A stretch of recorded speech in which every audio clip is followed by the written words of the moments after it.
Welcome to The Source with your host, Dr. C.T. Curry, and co-host Kobe Owens.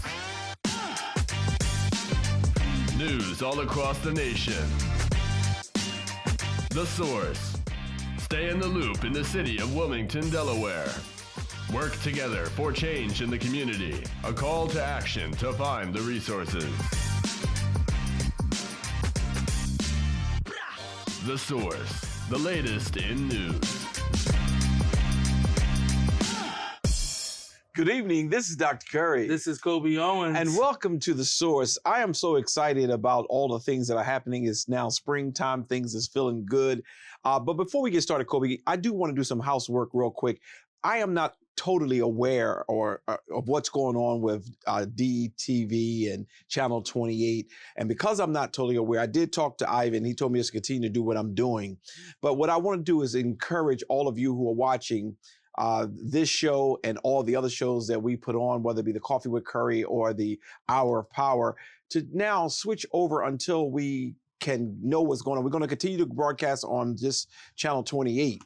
But I ask that you would go ahead and start using YouTube and Facebook. But YouTube is a channel we really want you to try to channel in. And you may ask, how do you get to that? Just go to youtube.com and then type in E. Zion Fair Baptist Church, and you'll get all of our shows at the time that we normally play them. They will be uploaded and ready to roll with you.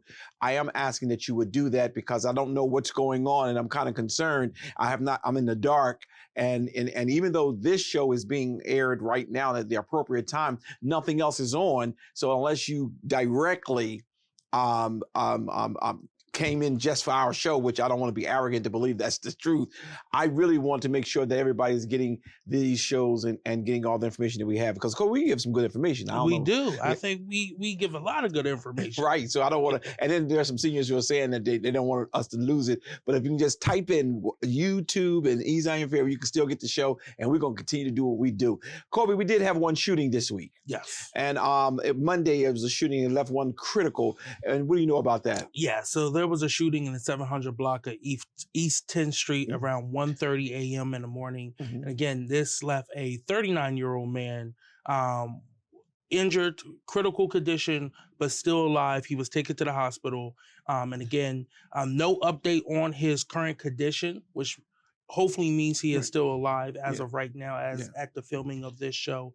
But again, it's an active investigation. They are looking for information. And again, this happened early Monday morning, April the 28th. Yeah, and we'll get more information. I'm not even going to try to criticize the police department, because at this point they are probably investigating, and they've been doing a good job of trying to follow through. And it's really interesting. I'm going to New York on Monday, Kobe, to be a part of the filming. There was a young brother who was killed. I think it was like in 2021. He was a big time YouTuber. He was a student. He was a member of our church, and they are asking me to do a part. And one of the questions they asked me, and I think which really sparked their interest, is they asked me, why do you think this could have happened with such a positive young man? And he had many thousands of followers. And I talked about the fact that we had a mayor during that time who was more interested in building buildings than building people. And now looking at this police department, how much they're getting done under a new mayor shows me what could have happened, and we could have had a better city had some attention was paid towards building the communities that were suffering real bad with the gun violence.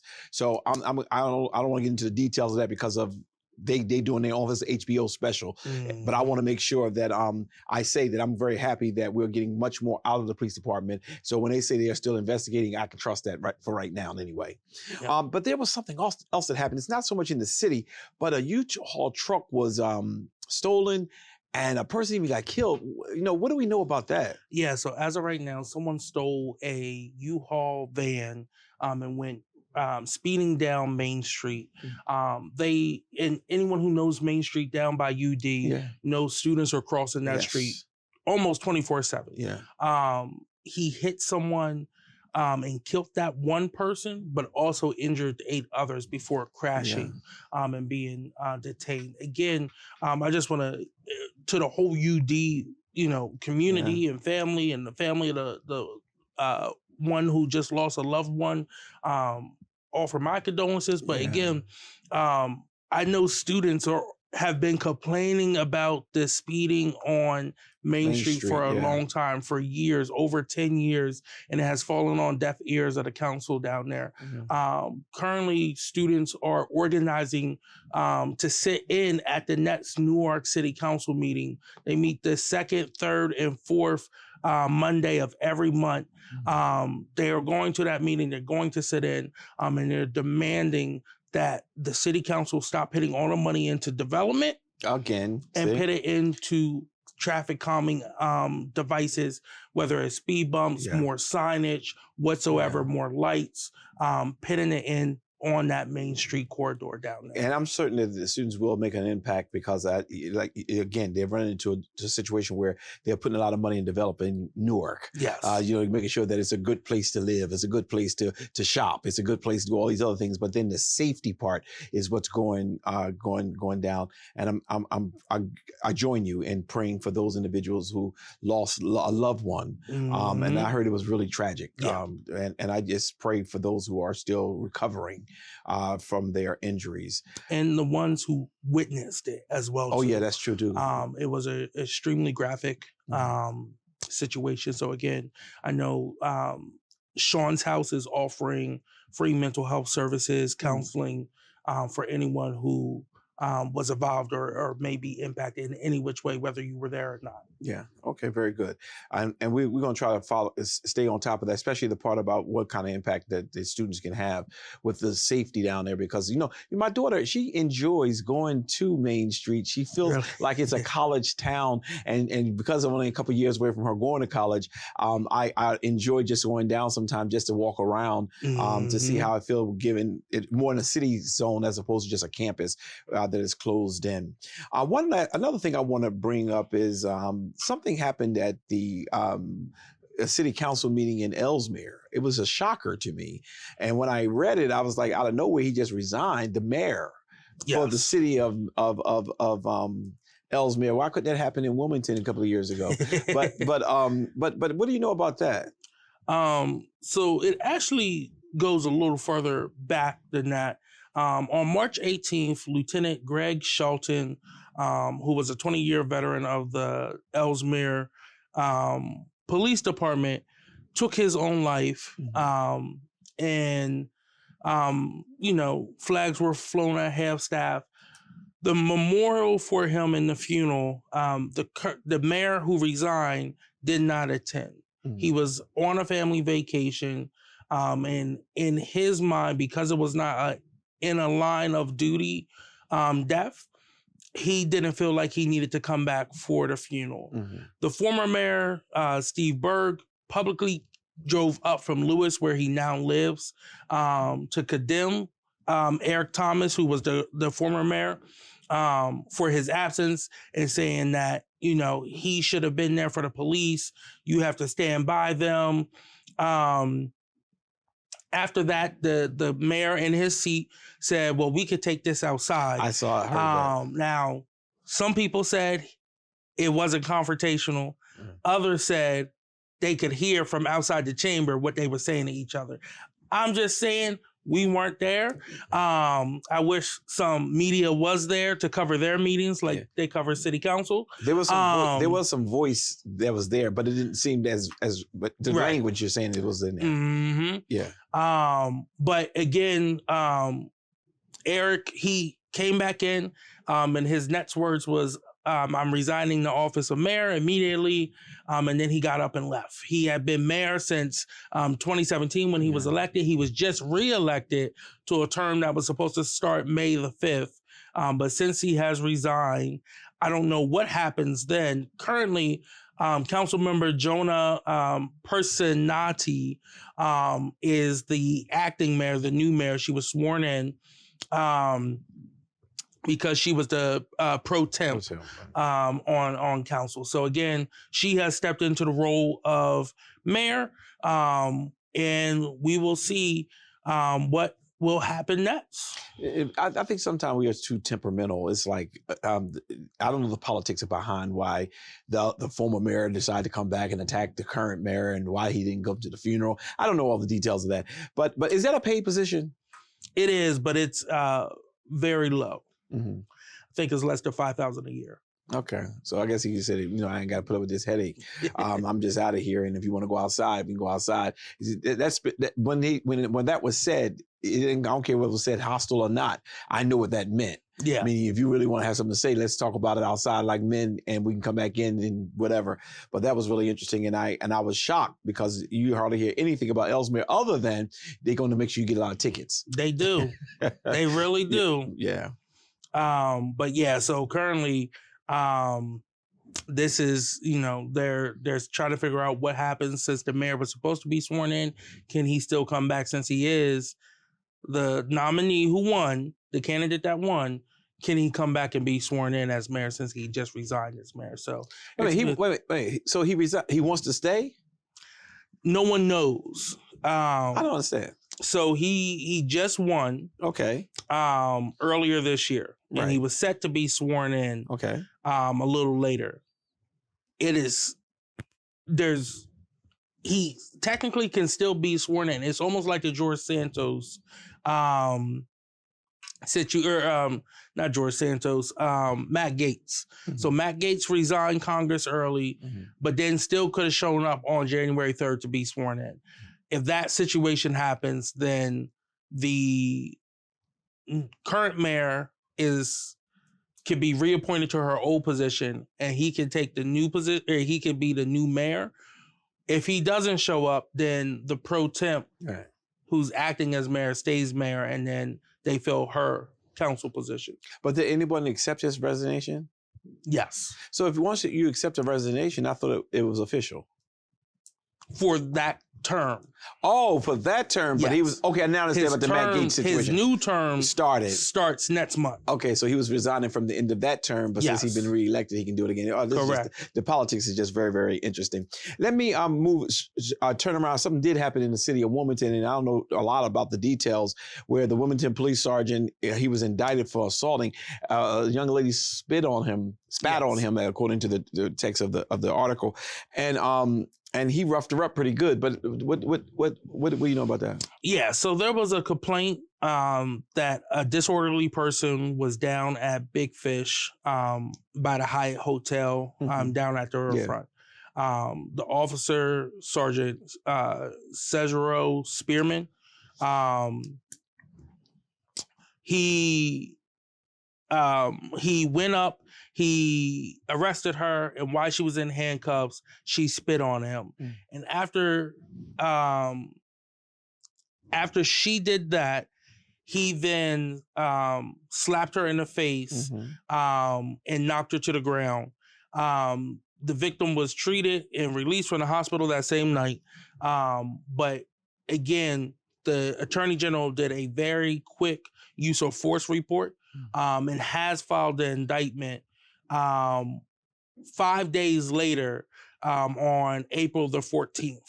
The incident happened April the 9th. This is one of the quickest. Yes, that's what I was going to say. Quickest use of force reports I've seen out, because when Newcastle County Police murdered Lamont Moses, it took 8.5 months to get that report done, where they let those officers off. Again, this here, it was within 5 days that the indictment came down for this officer who's now been released from duty. Yeah. Now let's get some details of the young lady. Was she African American? Was she Caucasian? Did they give any kind of indication of what she was? They did not know. Okay. And the reason why I asked that question is because I know many of our viewers are asking. You brought up the case of that happened. Lamont Moses. Lamont, and how it took forever to get that through. But yet this case, it happened right away. She spit in his face, and immediately he reacted. inappropriately, and we're Yes. going to say that. But she got a hearing and she got things done right away. I just tend to always see these lines. Some people get justice. Some people, nothing ever happens, and I just feel is horrible. I agree, and I'm not going to change and say that the officer was wrong for doing what he did.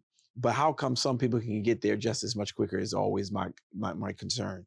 And maybe you in city council now, maybe you can get answers to that one day. I don't know. I don't know. I will say our police accountability board we have submitted nominations to it.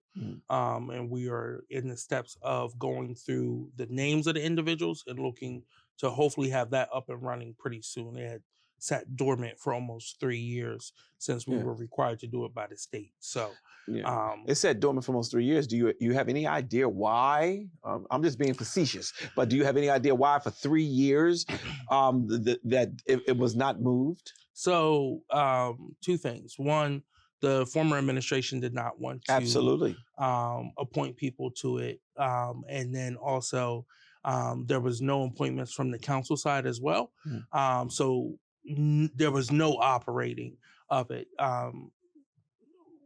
Council President Congo has been working on this, creating structure for it, and getting those appointments done so that they can put forth a resolution from council to appoint the members to this commission. Okay. Well, we hope that they are able to get it done and get it done quick. One more time, I just want to say, have you heard anything through the city council or whatever regarding DETV and this whole situation? I don't know how much you can speak, but is there anything you've heard? Or so there won't be any cable, video, and telecommunication meetings until after the budget hearings, which wraps up at the end of this month, and then goes to budget negotiations. We will start having committee meetings starting in May again.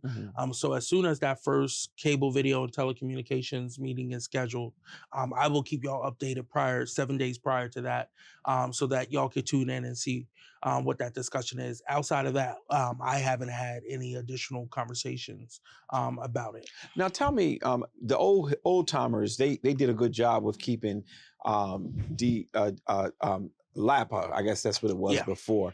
And I guess there's going to be a bidding process for who will take over Channel 28, which is, tell us what the Channel 28, because it's 2 TV stations, channels. Three. Yes. And some is funded by Comcast. Just help us to understand that whole scenario. A part of our franchise agreement with Comcast, we have 3 channels that make up PEG.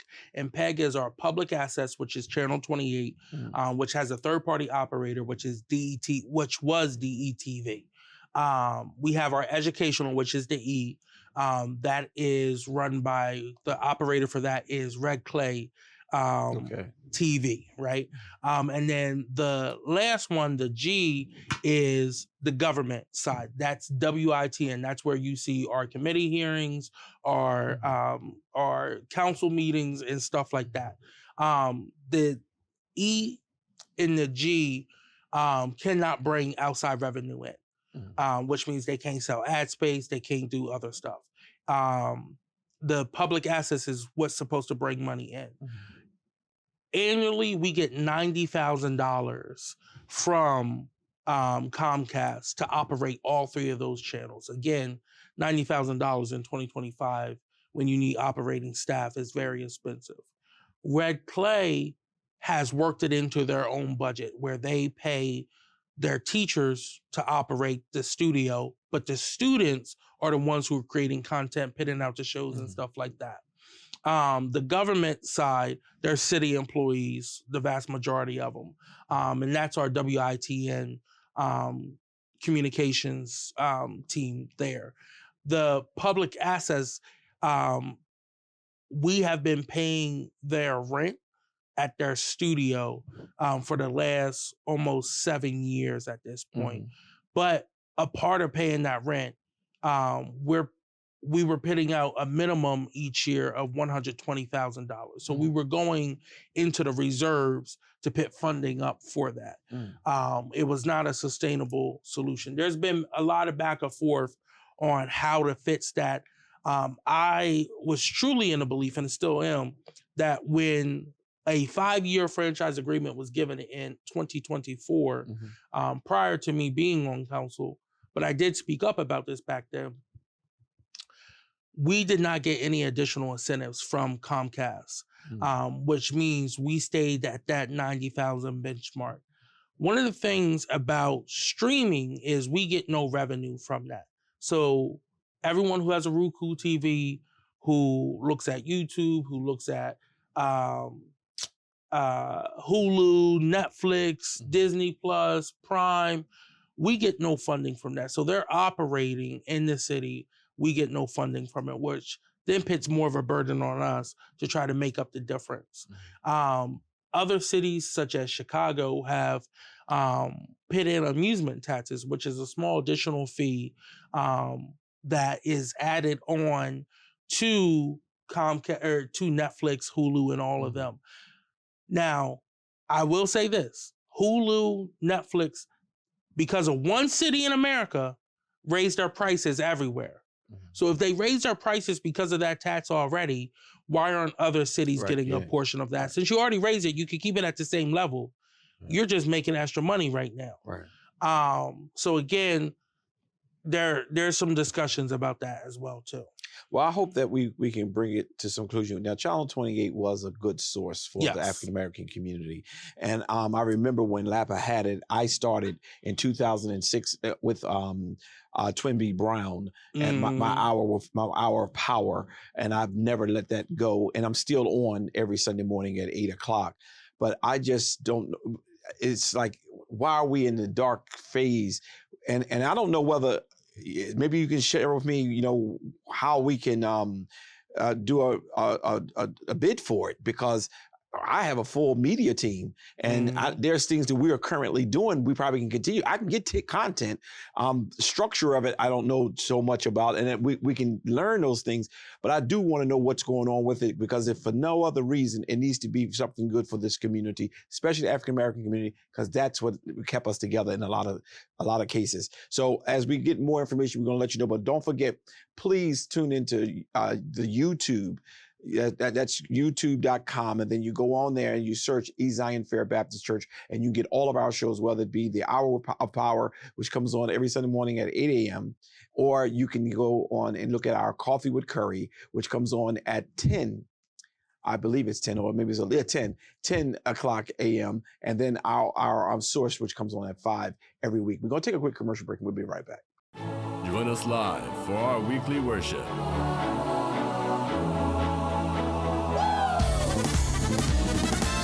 Every Sunday at 9 a.m.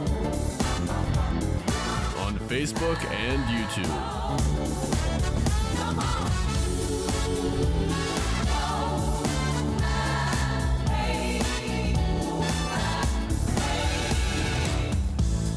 Well, Pastor, I'm doing the best I can, but I still gotta have a little Chardonnay, and I still gotta have a little this, and I gotta still sneak around. The devil is a liar. That's an excuse.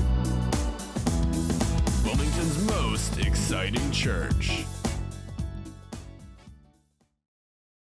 This land is your land.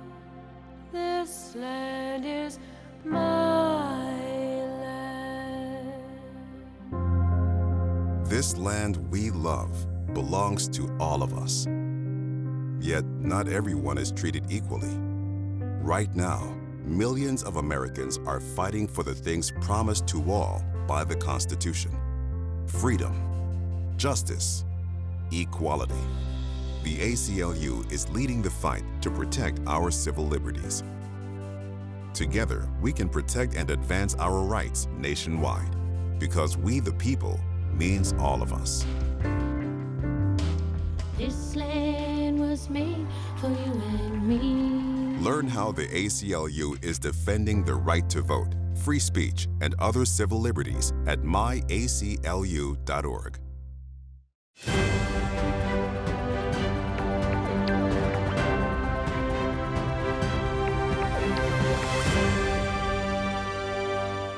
And we're back. Kobe, what's going on with the Kobe Corner today? Yeah, so just the other day marked the 100th day in office for Donald Trump. Your president. Mm-hmm.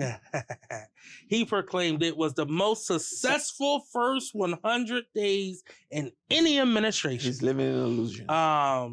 Every promise that he made on the campaign trail, he was going to do something about the prices of eggs, do something about the price it's down of gas. 80%. He was going to do something about inflation. Well, let me just let y'all know, he did what he promised. He did something. He made it go up, up, up. He has joked around with tariffs and then taken them back and then put them on and then taking them off. Something like his marriages. I feel like just having fun with this one because this is just crazy. He attended the funeral of the Pope the other day, and it was very interesting that when he walked in, everyone had a stern, calm face, no clapping or anything. And just a few minutes later, when Zelensky, the president of Ukraine, walked in, people cheered, clapped, shook his hand and everything. So it just shows you the world does not like Donald Trump. Canada had their elections, and a Canadian from the Liberal Party pretty much ran on a simple, we don't like Donald Trump, we won't be the 51st state, we're Canada platform. And won. Overwhelmingly. Yeah. And what was supposed to be a big year for the Conservatives in Canada, Justin Trudeau, I butchered his name. He stepped down as the Prime Minister of Canada because he knew his party was going to lose during these snap elections. And because Trump tried to take advantage of that and interfere with someone else's election like the U.S. loves doing and causing whole countries to become destabilized, they overwhelmingly said, go back down south. And the same way that Trump talks about Mexico, they talk about the U.S. right now. So again, he's a tyrant. His first 100 days have been filled with nothing but lawsuits. It has been filled with hate-based policy. This past weekend, we saw House Minority Leader Hakeem Jeffries and U.S. Senator from New Jersey, Cory Booker, started a Facebook Live and Instagram Live just sitting on the steps of the U.S. Capitol to talk about the funding cuts that now are being proposed through this reconciliation bill. Again, the bill is not on the floor actively, but this is a $1.5 trillion federal spending cut. It's going to impact a lot of people. Even here in Delaware, AmeriCorps lost $1 million of operating funds. That impacts our public allies, who does tremendous work in various nonprofit spaces, from healthcare, direct service, legal aid. All those different spots are going to be affected by these funding cuts. The food bank, as you know, we've talked about, Medicaid, Medicare, SNAP, educational funding. All of this will be hugely impacted by this. And it's mainly led by over the $880 billion in cuts to Medicaid, a federal program that provides health insurance to low-income families. And to put it frankly, people will die. And it's because of Donald Trump's policy and these Republicans. And this is why it's so important to make sure that we are holding our elected officials accountable, asking them to keep fighting. All three of our federal delegation joined Cory Booker and Hakeem Jeffries on the steps at different times. Chris Coons joined them at like 5 a.m. And then our Congresswoman, Sarah McBride, joined. And then, of course, a part of the CBC, both U.S. Senators, Lisa Blunt Rochester and Angela Alsabrook joined them together to, again, highlight what's going on and how this is impacting our community. And these cuts, they're saying that they're going after certain communities. They're blaming Black and brown people for having these high bills. But let me tell you one thing. These low-income families are in rural Iowa. Oh, yeah. They're in Nebraska. They're in Idaho. They're in Utah. The vast majority of these states, Mississippi, Alabama, Arkansas, are the ones who are going to be impacted the most. Does that mean I don't care? No. Because at the end of the day, regardless of your political affiliation, regardless of how you voted in the last election, whether you was right in who you voted for or you were wrong, it doesn't mean that you should lose your health care. That's right. And die and be sickly and grieve. It doesn't matter if you don't like me because of my skin color. I still don't think you should lose your health care. But that's what we're dealing with right now. Later in this year, we will start seeing reports of how many people have been impacted by this. So do you again, think he will be able to stop some of these reports? That's what I was trying to tell some people that I was speaking with, that because Trump is the president and he got those people around him who's recognizing, who understand the system. You said we're going to start seeing some reports. Congress is not doing nothing. The Senate is not doing nothing. How will people get these reports that are unfiltered? I mean, he called Jeff Bezos and said, "I heard y'all going to be putting the Trump tax next to," and it got stopped. Yeah. Help me to understand for my people who are watching, how would they? Who's going to put these reports out? There's no. I think states will. Democrat and Republican states will put the information out. And he's going to say fake news. He's going to say fake news, but listen. Both Democrat and Republican states are going to feel the impact. They're going to get the blame and they're going to say, hold up, this wasn't us. And they're going to try to deflect to save their own political careers. That's just what it is. Unfortunately, in my mind, that is playing political chess with people's lives. And again, do you think he cares? He does not care. I was going to say, because he's rich. He don't have to run again. He does not care. He wants to run again. No, he wants to be king for life. I understand. But again, this is a game to him. This is fun. How can I make myself, my family, and my friends richer? How about I say I'm going to put a tariff on countries, the stock market plummets, and then everyone who pulled their money right before reinvests that same amount of money and at a lower rate, and then I say I'm pulling back the tariffs and it all skyrockets again. He is playing Monopoly pretty much. So again, we have a lot of work ahead of us. But again, these next 2 years during this midterm elections, we're going to have to help our neighbors in PA and New York and Maryland to make sure that they're flipping these seats. There's only a 5-member gap. So again, if we can flip 5 seats. I think we'll at least get have that. one house. But we got to figure out, and they got to put a very strong conservative effort to look at the Senate. We got to get the Senate. Moving on to my next topic, though. Education funding. Back here in Delaware. Talk about money some more.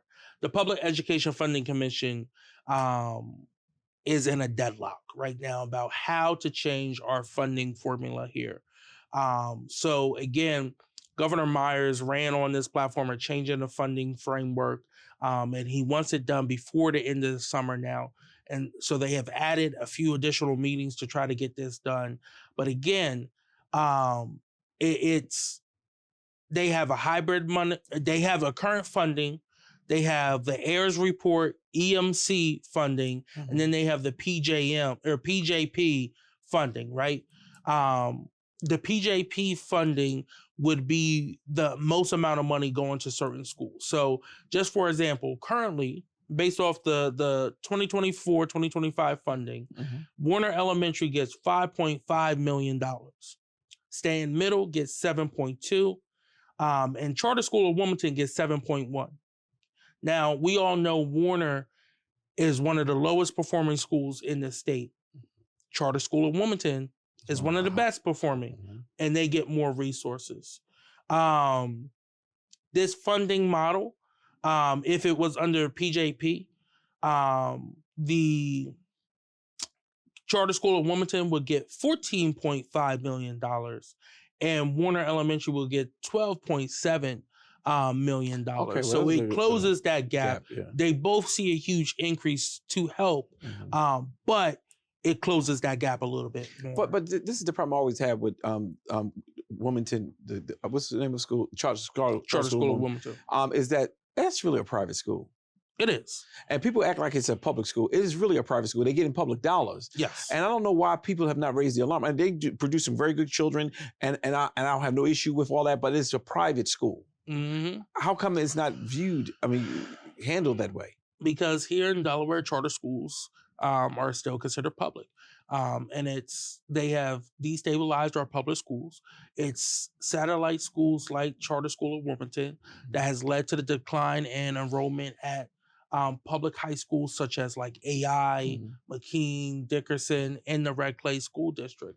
You have other satellite charters, semi-charters as well too, and Conrad as well.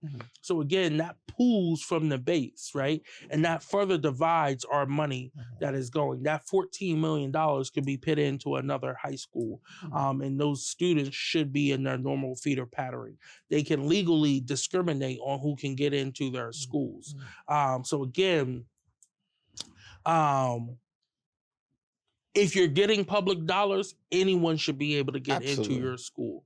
And, I know a lot of people, and I'm just being transparent, I went to private school. I did not. But my child is. But we had to pay for that, right? And it was at the time where my public feeder pattern was not in the best situation, right? And my mom wanted me to have the best opportunity to achieve in life. So again, you have to look at changing some of the funding, the funding models to look at how's it impacting low income, how's it impacting multi-language learners, how's it impacting individuals with special education that whether it's basic, intense, or complex, right? Vocational education as well too. So again, other things come into that: students experience homelessness, students in the foster care system, high mobility and military students. And then again, the biggest thing is student-teacher ratios based on grade level as well too. All have impact into it as well too. So again, there's a lot of work that needs to be done. They will be meeting.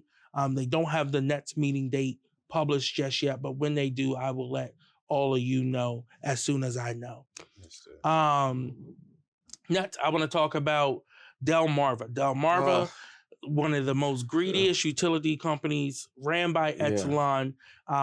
They, again, on a federal level, they're losing money from the LIHEAP program. Exelon is going this summer to the PJM to ask for another rate increase, even though they know people can't afford their bills right now. But just the other day, they were supposed to be offering help down at their office, and people literally was told, we're only taking the first 50 people. People slept in their cars overnight. Right. There was a long line in the morning, and people absolutely did not get help. People got turned away. They shut the doors. Customers are paying hundreds and hundreds and hundreds of dollars more than what they were paying just last year. And again, federal assistance is it's not easy to find, especially in this climate right now. But again, people literally earlier this week were sleeping in line in chairs with blankets on them just to get applications for LIHEAP, to get their electric cut back on or to stop it from getting disconnected. But can we just take a moment and stop there for a second and just share, and I'll give you your time you need. That, many of you who watch us don't understand the impact. I know you understand the impact on your personal dollar because I looked at my electric bill at my house, it doubled. I looked at the electric bill at this church. We have a whole campus here. It doubled plus, okay? This is the problem. If the incomes are low already and it's doubling, it's gonna create major problems. But What about the community part of it? Yeah. You know, you're on the board for the POW. East Zion Fair has a wholeness center too. The way electric is going now, how will we keep our doors open so that the public will be able to get the resources that they need? Exactly, especially at community centers, hubs, community hubs, period, right? Your electric is running nonstop, right? Yes. We can't operate in the dark, but we are home and safe haven to hundreds of people, right? Especially our youth after school and stuff like that. But nonprofits are really going to start, especially community hubs, are going to start looking at, hey, we're going to have to, close a day out of the week to try to save some money. Yeah. No additional funding has come for us, right? Funders, corporate funders, they're closing their checkbooks right now because, we don't have to give to minority organizations no more. All right, cool. Banks aren't giving as much either, or they have very dedicated program-based funding. Electric is not program-based. It is operational. We need unrestricted dollars to help pay for that. And it is a burden on people. And then also our individual donors, they're pulling back some of their money, not because they don't care no more, but because their electric bills at their big nice houses have gone up as well too. And I say that because a personal friend of mine who has been a long-standing donor, she showed me her electric bill and she was like, hey, I know I give y'all this amount of money usually. I'm going to have to give y'all a little less because it's affecting all it's affecting us, right? So again, there's offices that you can go to. Catholic Charities is one of them in Wilmington, Delaware. But that's starting to dry up too. But yes, they're drying up. They're still there. They're still helping, but helping less. Yes, because so many more people are in need. Mm-hmm.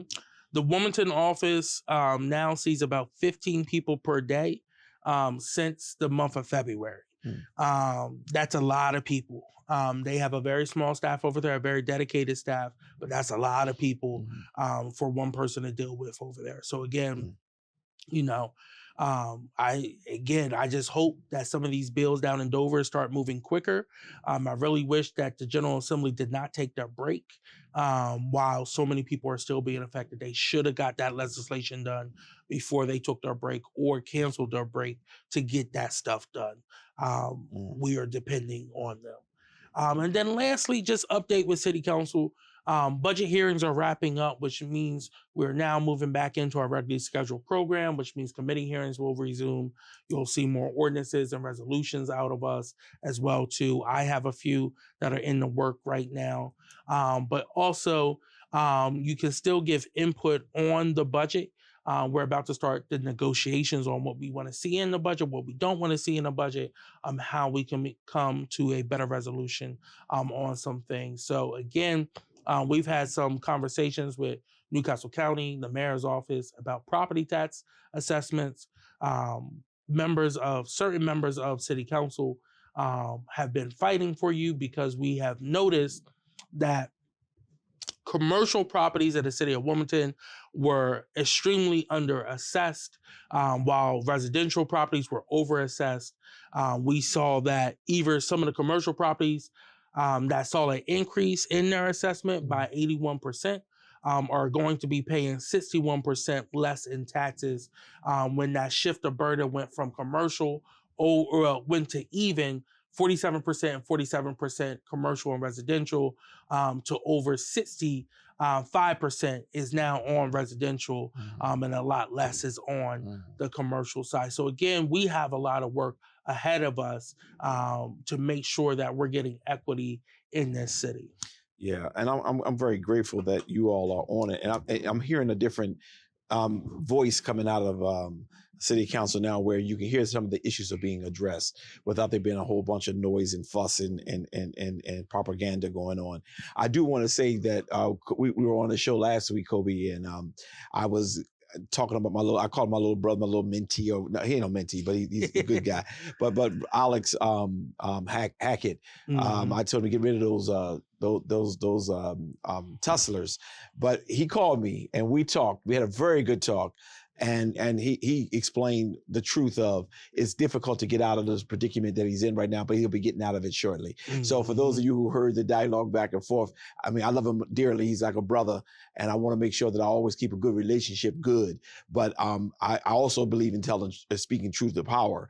But we did have our conversation, and I'm fine with his responses, because at the right time it will get handled. But everybody's getting rid of those Teslas because Elon Musk. I was coming to work today, to the office today, and as I was driving around, there's a curve where I live at, I saw this big sign that said "Deport Musk."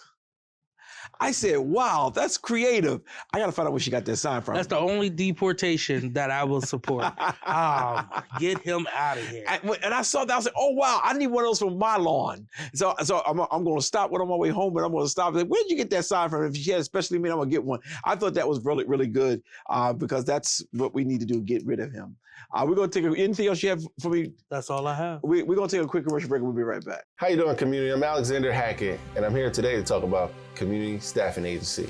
I am the owner of an educational staffing firm, and what we do is we staff all the schools in Delaware with substitute teachers, paraprofessionals, janitorial, and even substitute nurse. So if you have a school and you need our services, please contact me. But also, if you're in the community right now and you're looking for a job, please find me. And the way you can find me is by visiting communitystaffingagency.com, but also get into my direct line, 302-252-8982. Please contact me, please reach out. If you need assistance with your school, or if you're looking to get into school, Community Staffing Agency is the place to be. Hey, this is Pastor Kirk, pastor of the Zion Fair Baptist Church, Wilmington's most exciting church, the church that love ya, and anything you can do about it. What we're going to do today is we're going to have a real good conversation. I'm excited. Come on!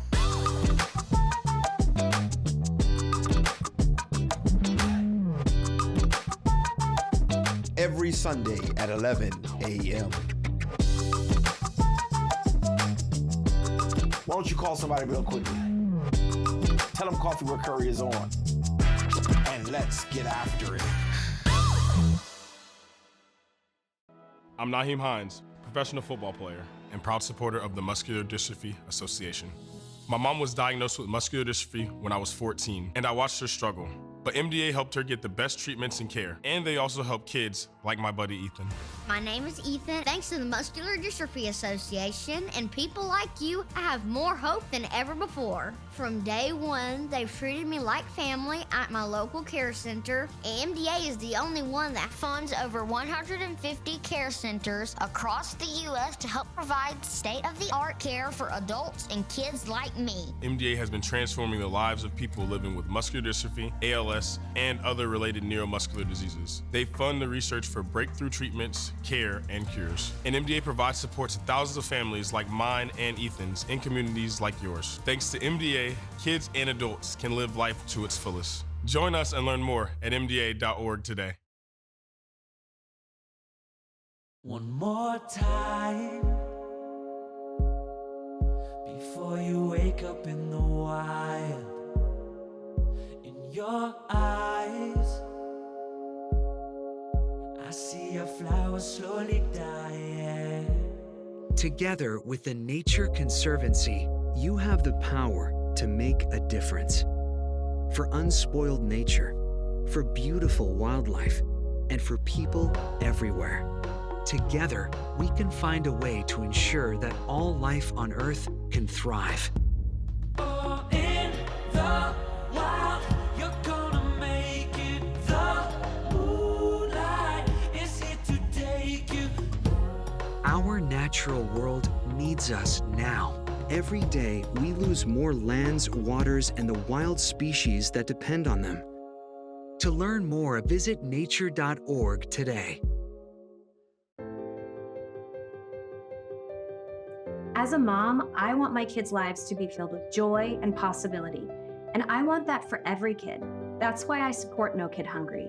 They work in schools and communities to make sure every kid gets the healthy meals they need.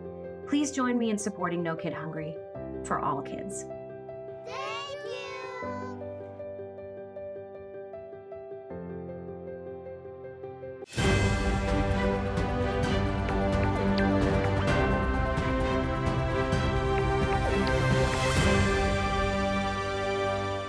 And we're back. In the state of politics today, Kobe, I just want to, without there being a whole lot of fluff, I want to really talk about the fact that the budget for the federal is about to be, they're in the process of slicing it up and sharing all the things that they're going to be cutting and doing. I'm constantly hearing Medicaid and Medicare. Mm-hmm. People are saying, do not touch it. I heard Trump even say he was not going to touch Medicare. Yeah. He has not committed to not touching Medicaid. Correct. And I want people to understand the difference between the two and how you'll probably wind up touching both of them, to be very honest with you. So Medicare is a federal program that is run solely by our feds. It's for seniors and individuals with disabilities. Mm-hmm. And I believe there's one disease, I think it's kidney failure, that also qualifies you for Medicare. For Medicaid, it's a federal and state program that can be expanded on the state level. There's federal reimbursements as well too. But that is coverage for low-income families and individuals. And again, pregnant women could qualify for it, children could qualify for it, and again, certain individuals with disabilities can also qualify for it. We have a Medicaid office here in Delaware that administers it. Medicaid offers a lot of benefits. It includes medical care, long-term care, prescription drugs, and coverage. For additional things change based on the state, right? So Delaware is one of the more inclusive packages compared to like a Mississippi or Alabama or Arkansas. Even though they get a huger share of the federal government reimbursement than Delaware does. The cost burden, so the Medicare has premiums, has deductibles, copays, and it also depends what program you're a part of. So there's A, B, C, and D that all offer different things. Again, 65 and older. Medicaid has a minimum cost or no cost on the individual, right? So that means the government is paying for the full cost of your visit, your long-term care. As of right now, Medicaid is the primary focus of the Trump cuts, with, like I said, $880 billion in them happening. It's overwhelmingly going to impact low-income communities. They also have proposed creating like an autism registry, which is just insane. But again, people can also be dual eligible, right? So if you're over 65 or you have a disability, and you're also low income, you can qualify for both for different things. Okay. Yeah, and the reason why I wanted to bring that up for the community, those who are watching, is because these are buzzwords going on now. And while I am well aware now that people, Black and brown people, are not the only people in poverty. Right. And he's going to quickly find out a lot of people who supported him are on Medicaid and Medicare. I really am concerned that they are playing with this, where we got a health secretary who knows nothing about public health. As a matter of fact, he just get into theories and stuff and just go crazy.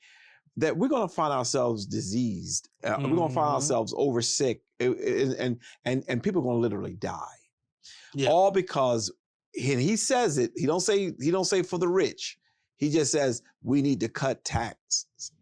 And it's going to affect the rich, not you and I who work a regular job making $3 an hour, but the rich who are making $1 million an hour. And I really, really think that it's a sad day, and we gotta ask those of you who watch, got any influence. People need to be writing and saying, look, do not touch Medicare or Medicaid. Yep. Because that's important. But the Medicaid is where they're trying to really land their plane. And if by some chance any of these Democrats vote for this budget, I'm going to have some problems. I'm going to have some serious problems. Now, they don't need 60 votes. I think they just need 51. Am I correct? They need 60 for cloture. For what? No, they already got cloture already. So they just. And some of y'all voted for it. some of them. But so now all they need is 51, Yes. and they're gonna probably get that because how many they have in not the Senate, but in the 53. 53. So I know they're gonna get that, and they're gonna probably get the Senate will have to approve it too. Now, how many does the Senate have to approve it? 'Cause both of them have to No, approve the Senate has 53 Republicans. The House is just simple majority, which they have. it. Okay, all right. So how many votes do they need in the Senate then? 51. 51. Okay, Yeah. all right. Well, 218 in the House. Okay, I got you. So now I'm just trying to figure it all out and try to understand how we're going to be able to help and respond to this big cut that's getting ready to happen, so that the rich can become richer. I'm very concerned. This Cortez woman, Yes. she's really becoming a rising star in the party. Mm-hmm. They're pro-Republican. It could be because the Republicans hate her so much, but No, her Democrats message. hate her as well. Yeah, well, you're right. Well, the my side of the house, because I liked her, always did. But the question is, do you really think she's going to continue to gain momentum, or do you think this is just for a season? She's always been very popular with progressives. I remember going up there and helping her out on her campaign before anyone knew her, when she was primary Joe Crowley, and beat the House Democratic Caucus chair. Yeah. And since then, Nancy Pelosi has attacked her, thrown her under the bus, and despises her because she doesn't fall in line and listen to people. But she has been going out talking to the everyday people, not our big corporate donors, not our other Congress people, but talking to the people who are being impacted the most. And her popularity is soaring right now. Yes.